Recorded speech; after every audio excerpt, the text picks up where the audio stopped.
Cool. I'm gonna set my All video right. off.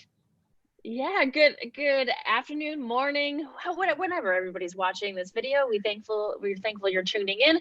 We have Mike from South Africa from Journey's End Winery and Tom joining us from the outskirts of London today. And we are talking about Shiraz, Syrah. We have two. Actually, we have one that's named Shiraz and one that's named Syrah. And I had this question yesterday from someone in a virtual tasting. Tell me the difference between these two. So, Mike, I'd love to hear actually just right off the bat, what's your, why you chose to name one Shiraz and one Syrah? So there's absolutely no difference between the two grape varietals. Shiraz for us is our more sort of New Zealand, Australian style. So a little bit more peppery, spicy. It's very, very traditionally fermented. And then our Syrah is a little bit more of an elegant style, a little bit more fruit driven, but it's got beautiful sort of viscosity, big mouth weight, and sort of palate feel as well. But yeah, our Journey's End Shiraz 2017, which is this bottle on over here, yes, is completely traditionally fermented. So with all of the grapes at Journey's End, we handpick absolutely everything. When it comes into the cellar, we undergo around a sort of 5-day pre-fermentation cold soak. So we destem all of the grape bunches, put all of the grapes into a tank, and then we chill the tank down to about 12 degrees Celsius. And that prevents any spontaneous fermentation from taking place. And after about 5 days, we'll start lifting the temperature of the tank up, and then start sort of moving the juice and spraying it over the skins at the top of the tank. And that's when we really initiate the fermentation. The Journey's End V3 Shiraz comes off two separate vineyard blocks, which we combine together at the end of the day. The one's on a really sort of Glen Rossa soil type, which is, it produces very small vineyards or small vines, very small grape berries as well. So you get a lot of concentration in the actual fruit itself. And then the other soil type that we are growing our Shiraz on is more of a sort of decomposed granite soil base. So you're going to get a little bit of minerality, a lot of floral notes, where the Glen Rossa soil tends to give you a little bit more concentration and dark fruit. And yeah, we blend it together at certain sort of ratios every single year. Every year it will change as well. And we're maturing this wine for 18 months in a combination of American and French oak barrels. So we have small berries, we have exquisite juice. You have some, interestingly enough, I think it's always nice to teach people about cold fermentation, because the minute things get warm, things start to happen scientifically in the wine that you can't control as a winemaker. So controlling that temperature on fermentation is really important for quality juice.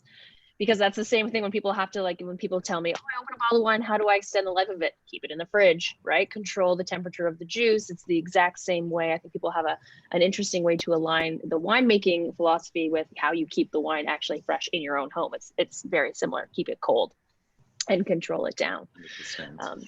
This wine is dark. It's very dark on the palate. Yeah.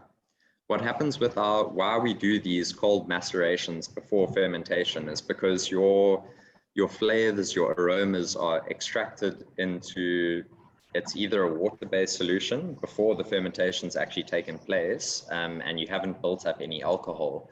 Then you're extracting all of your flavors and aromas into a water-based solution. Once you go past about 8% alcohol, then you've obviously built up a bit of alcohol in your wine, and you start extracting more of your tannins into the alcohol. So what actually happens is that your seeds start to degrade. There's a sort of waxy coating around your seeds, and the alcohol breaks down that waxy coating around the seeds, and that releases much more tannins in your wine. Interesting. So We try to balance it between, you do need tannins in your wine, but we still want our wines to drink really, really softly at the end of the day. So it's almost a little bit of a balancing act, and you try to get a sort of equilibrium between producing a lot of fruit and a lot of aromatics and your tannins, which give you your structure. Yeah, and your softness of your wine too. So it's not, it doesn't need 20 years to age before you can actually enjoy the wine. 100%. Well, this Shiraz is very interesting to me. It's you can understand why you do a Huntsman blend with the Shiraz and Mourvedre, because the Shiraz is bold. It is very bold in this wine as a single varietal. I mean, it's got that fruitiness that I would expect from a Shiraz, say from a New World, like New Zealand or Australia, but it has this old world kind of kick to it in the end, which I really appreciate in this wine. Yeah.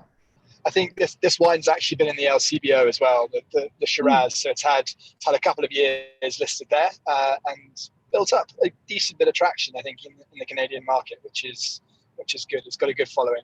As you said, It's the perfect kind of equilibrium between the old world and the new world in terms of style, which tends to appeal to the masses.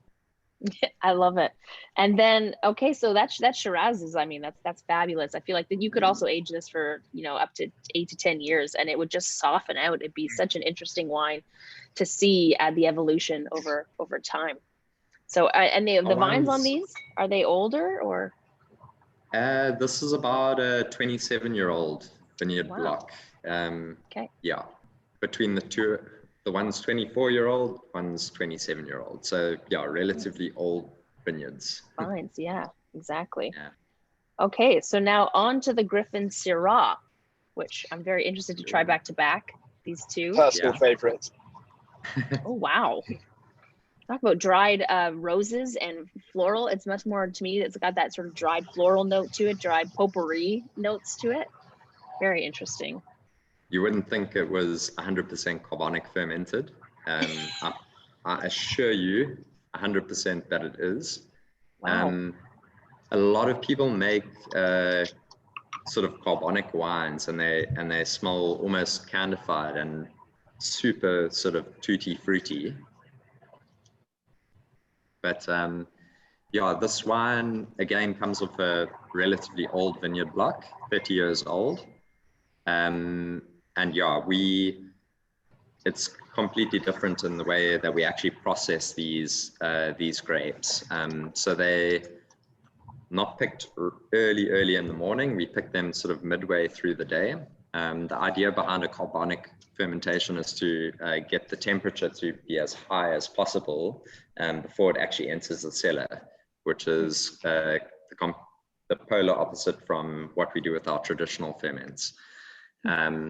It is quite a sort of methodical process that we undergo. We also doing a lot of drone photography on this specific vineyard block. So we pick certain sections out of the vineyard block, which we'll use for our Griffin Syrah every year. It's all, again, hand-picked, comes into the cellar. We don't destem at all. So we basically hand maneuver all of our grape bunches up into the top of the tank and then drop them into the tank. We turn the cooling off on the tank. So we almost sort of try to pressure cook these grapes and produce a wine like that.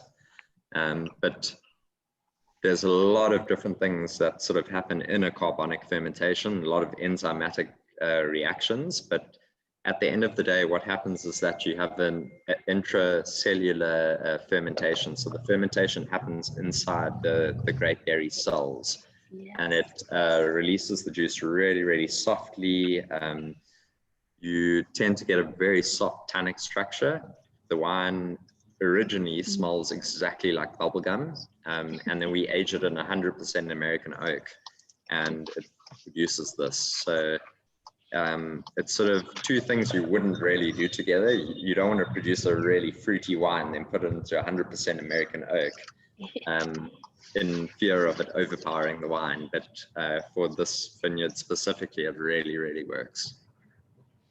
Wow. So it's so amazing talking about how, classical winemaking is done, cooler temperatures, picked in the morning or picked later, in the evening. And then this is completely, like you said, completely the opposite type of harvest during the day, where we're increasing the temperature and then you're making everything happen inside of the grape. And so it's a very interesting philosophy. I feel like, do you know if carbonic maceration was sort of created maybe by mistake? Was it something that maybe sort of happened in Beaujolais, or, I think it's originated in Beaujolais, but it's been maybe modernized across the world right now. But I wonder if it was something that sort of was like, oh crap, what happened? We're picking these grapes during the day to get them in, and the next thing you know, this is happening, and the next thing you know, you have these fruity wines, and you're like, oh, I didn't even know what was happening, right? I think everything at the start of the day happens by mistake. Yeah. Yeah. You're coming up with an innovative idea, then it's happened by mistake, for sure. Yeah. I'm not entirely sure where it started, or but yeah, I do believe Beaujolais, but yeah, we've sort of spun it and made it our own, I'd say, our carbonic fermentations. And Mike, wasn't the process on Journey's End started because of the Woman in Wine program that we sponsor? We had an assistant winemaker who sort of encouraged Leon to start delving into working with carbonic components. I think in 2015, or was it 2012 that he did it on the first vintage? Yeah. So first vintage was 2012, but Leon had a Hungarian intern who came and worked with us through Women of Wine, which is another initiative. Angela, you know all about this, but that Rollo's sort of spearheaded along with Alex Dale.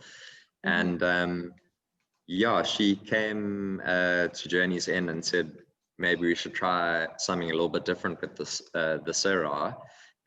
So Leon said, no, absolutely 100%. And yeah, that's basically how we started producing carbonic fermented wines. So pretty cool story as well. That's very cool. So sort of female inspired in the winery during an internship 100%. Program. And it's a feminine wine. It's a super elegant styled wine, I'd say. So which one of these do you have? I mean, you obviously can't pick a favorite, like picking favorite children or a favorite dog or something, but if you're picking, maybe a life, I always think of like a lifestyle element that pairs with these wines, whether it's a food pairing, seems to be the natural thing we always go towards in the wine business. Like I'd pair Shiraz with this type of food, I'd pair the Syrah with this, or is there some sort of like a fun life thing that you would pair with each one of these wines? I would pair definitely the Huntsman with summer.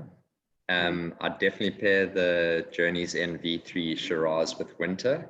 If you're going to be going with seasons, I'd say the Griffin almost ticks all the boxes. It's sort of quite versatile, and you can drink it at any time. It's a great foodie wine, but it's also a wine that you can drink on the stop in the afternoon.